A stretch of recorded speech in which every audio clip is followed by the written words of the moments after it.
Bonjour, bienvenue sur ma chaîne Film Minivan. Donc aujourd'hui, vous allez avoir une vidéo qui ne sera pas très animée, puisqu'on va rester en permanence avec ce graphique à l'écran. Il représente l'enregistrement de température que j'ai fait cette nuit, donc à l'intérieur de mon Jumpy. Voilà, j'ai lancé le Webasto, le chauffage à 21 heures. Je l'ai arrêté ce matin à 7h30. Donc, on va voir en détail un peu tout ce qui s'est passé. Donc, tout d'abord, au niveau de ce graphique, bon ben, ça, vous aurez bien vu que en rouge, c'est notre courbe de température. En bas, on a sur cette ligne donc les dates et heures de début d'enregistrement, pas de chauffage, et fin d'enregistrement. Donc, j'ai lancé l'enregistreur hier à 20h30, je l'ai arrêté ce midi à 12h23. Sur la ligne ici, il va apparaître la date, l'heure et la température du point que je montre sur la courbe. Par exemple, hop, je me mets ici. Donc vendredi 6 à 7h29, 7h30 ce matin, dans le véhicule, il faisait 21 degrés et demi. La précision de l'appareil est d'un demi-degré. Ce qu'il faut savoir, je lui ai demandé, donc dans la programmation, je lui ai demandé de me garder, de me mettre une température de consigne de 18. Donc, les conditions d'enregistrement, donc vous avez l'heure, les températures, température extérieure, hier soir, vers 20h30, 21h, il faisait 5-6 degrés. Dans dans le véhicule, on arrivait à 9 degrés. Alors là, vous voyez, puisque j'ai lancé l'enregistreur, j'étais chez moi, bon, on était à 18, 19. Je l'ai installé dans Jumpy. Donc on voit sur la courbe que l'enregistreur s'est aligné sur la température qu'il faisait. Donc là, à 21 heures avant que le chauffage se lance. Si vous regardez donc dans la ligne tout en bas, comme je vous expliquais, là il nous met 8,5 degrés. Voilà. Lorsque je l'ai arrêté ce matin, donc vers 7h, 7h30, 7h40, la température extérieure était plutôt à 2,5 degrés. Donc on est passé dans la nuit de 5-6 degrés à 2,5 degrés. Et dans le véhicule, bon, à ce moment-là, il faisait 21 degrés et demi. Ce qu'il faut savoir aussi, c'est que je n'ai pas mis les... Donc c'est un véhicule qui est tout olé. Je n'ai pas mis sur le pare-brise et les portières les protections isolantes que j'avais. Je vais vous expliquer pourquoi. De même, au niveau du véhicule, j'ai une entrée, une grille entrée basse et un champignon là sur le toit. Donc des entrées qui sont assez importantes. Donc volontairement aussi pour ce premier enregistrement, je les ai laissées complètement ouvertes. Je ne dormais pas dans le véhicule.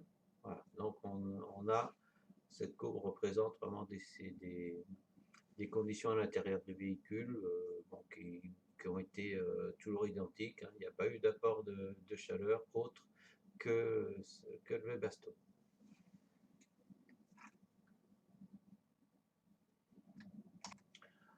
En dehors du relevé de température, à la fin de cette vidéo, je vais vous donner la consommation électrique donc pour cette période de 11h, 11h30 de chauffe, ainsi que la consommation en gasoil.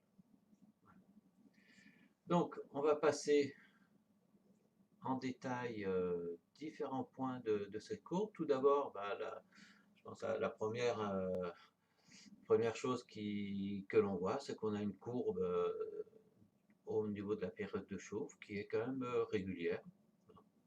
On voit donc la petite montée en température, descente, hop, le régulateur à à fonctionner d'une manière identique tout le long de la nuit.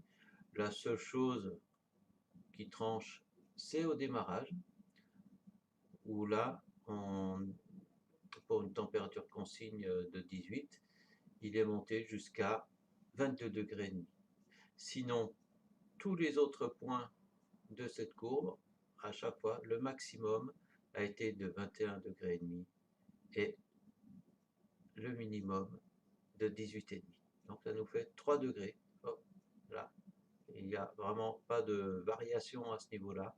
On est toujours 21 et demi tout le long en partie au maximum et 18 et demi en partie basse. Donc, si on revient sur le démarrage, donc, hop, je vais faire un petit agrandissement. Donc là, on a une courbe qui est quand même assez raide. Alors, ça va changer avec mon agrandissement, bien sûr. Donc, le chauffage s'est lancé à 21h. Au bout de quelques minutes, donc, il a commencé à envoyer de l'air chaud et la température, bien sûr, a monté. Si on regarde le temps qu'il lui a fallu, puisque je lui demandais 18 degrés, le temps qu'il lui a fallu pour atteindre la température désirée, donc 18 degrés, je me place ici, voilà. Donc c'est seulement à 21h26 qu'il a atteint la température consigne, bon, 20 minutes, c'est pas mal, hein. Donc le Jumpy, c'est un véhicule qui fait, je crois, c'est 6 mètres cubes de volume. Voilà. Donc, hop, 26, au bout de 20 minutes, il arrive à la température désirée et il a continué à chauffer, donc point le plus haut, 22 degrés et demi, voilà, 42 minutes après, là, il s'est mis en plateau avant que le régulateur commence à lui dire, bon, je vais envoyer moins de chaleur. Voilà. Donc, je reviens en arrière. Donc ça, c'est quand même un point important à avoir en tête. Voilà, en combien de temps vous pouvez espérer atteindre la température, une température confortable, désirée. L'enregistreur, je l'ai mis aussi à peu près en position centrale, hein, donc pas direct, pas bien sûr trop près de la bouche de sortie. Hein, donc, sur une vidéo précédente, j'ai pu vous montrer sur ce petit véhicule, hein, il faut quand même, où j'ai une seule sortie d'air chaud pour le moment. Bon, la température devient vite homogène un petit peu partout.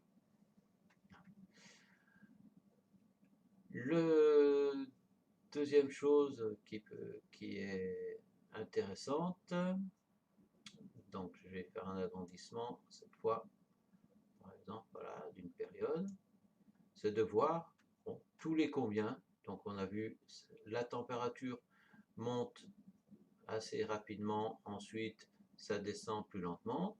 Donc si on regarde en combien de temps, donc on passe du 18 degrés et demi à chaque cycle pour atteindre les 21 degrés, donc il gagne. Voilà, je me mets ici 18 degrés et demi, 22h29. Hop. Et il arrive là.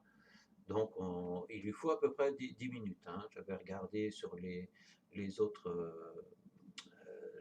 cycles. Voilà, en 10 minutes, hop, on arrive au point le plus chaud. Et après, il se remet à diminuer. Alors, 10 minutes pour monter. Par contre, on va rester 45 minutes à peu près. Hein, si je mets ici, hop, voilà, il est 22h42. Il va commencer donc à descendre. Et si on regarde au bout de combien de temps, il recommencera à chauffer. Voilà. Au bout d'une heure, bon, voilà, j'ai calculé à peu près, il faut compter à peu près 3/4 d'heure, 1 heure, ces cycles, donc cette période qu'on peut avoir. Ici, je reviens. Voilà. Donc, point le plus bas, on arrive en 10 minutes, hop, il arrive en haut. Et après, ben, par contre, quand on est en haut et qu'il va commencer à descendre juste avant qu'il remonte à nouveau, bon, ben, c'est 45 minutes, 1 heure. L'autre point intéressant, ça va être donc à l'arrêt du chauffage. Alors, il y a plusieurs enseignements que je tire de ça. Donc on voit que donc à 7h30 le chauffage s'est arrêté. Ben, on voit que la chute elle est aussi rapide. Hein. Donc dès que ça chauffe plus, ben, au moins pour mon véhicule, bon, je pense que c'est sûrement pareil je pense, pour la plupart. Bon, ben, il ne faut pas, même avec l'isolation qu'on met, bon, moi c'est vrai qu'il n'est pas complètement isolé au niveau des portières, que ce soit l'arrière ou la portière latérale. Je n'ai pas fini de mettre de l'isolation. Bon, il y a des fois, j'ai l'impression peut-être qu'on se prend un peu trop la tête à vouloir faire des véhicules hyper isolés, mais le froid rentre très vite, et puis une fois qu'il est dedans, vous pouvez avoir toute l'isolation que vous voulez, ça ne changera pas grand-chose. Hein. Donc là, si on regarde, donc il a commencé, hop, je vais agrandir cette période-là. Voilà. Donc je reviens ici, donc 20h30, il était en phase d'arrêt. Donc à partir de donc 2 minutes après, hop, la température a commencé à chuter. Donc on était à 21 degrés et demi. Si je regarde donc la température à l'extérieur, hein, ce moment-là était autour des 2 degrés et demi, 3 degrés. Mais on voit que si je prends hop, 8h30, allez, une heure plus tard, on était revenu à 12 degrés. Quoi. Donc ensuite, on voit la température qui augmente, simplement qu'on avait une belle journée ensoleillée. Donc là, c'est le soleil qui tape sur le véhicule et qui fait grimper, donc avant que j'arrête. Donc il était midi et quart. Et bon, l'intérieur était monté à 15 degrés et demi, 16 degrés quoi.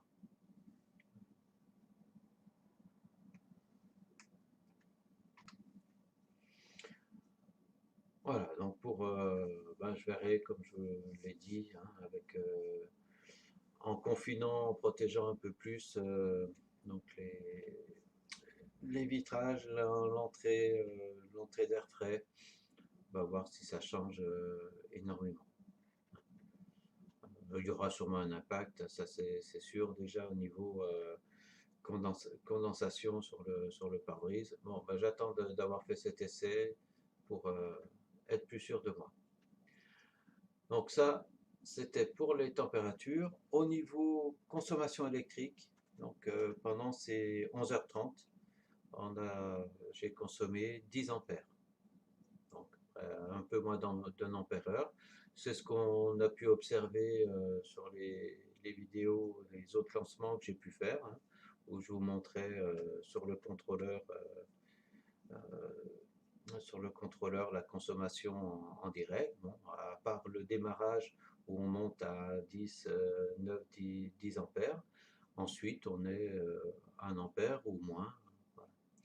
Consommation en gasoil, donc c'est une estimation que j'ai faite. J'ai pas de quoi peser le réservoir. Hein. J'aurais été hyper précis, mais d'après les calculs, on est donc pour toute cette période de chauffe, je pense avoir consommé à peu près 1 litre, 1 litre 10, ce qui nous amène sur 11h30, hein, à peu près à moins de 10 centilitres à l'heure. Et ça correspond, je crois, au minimum de consommation du Webasto. Donc c'est quand même de Webasto 2 kW. Je trouve que c'est quand même encourageant, hein, déjà de voir que si on veut chauffer, avoir une température correcte pour la nuit, on a cette consommation minimale pour mon petit véhicule qui est suffisante. Ce qui veut dire aussi que puisqu'il tournait, il tournait au minimum, ça signifie aussi qu'on avait très peu de bruit, hein, surtout au niveau de la pompe. Alors moi sur mon véhicule, la pompe est en dessous, donc ça limite déjà le bruit, sinon ça peut être gênant. Mais voilà, donc ça fait vraiment un tic, je pense qu'on peut facilement dormir avec ça. L'un d'entre vous sur une vidéo s'interrogeait sur mon choix du 2 kilowatts.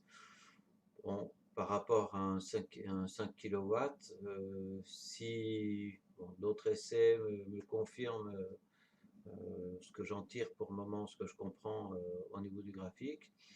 Bon, je pense que dans le cas de mon véhicule, peut-être que c'est peut-être le bon choix que j'ai fait de prendre quelque chose de pas trop puissant. Ce qu'il faut retenir aussi, c'est donc on a cette marge.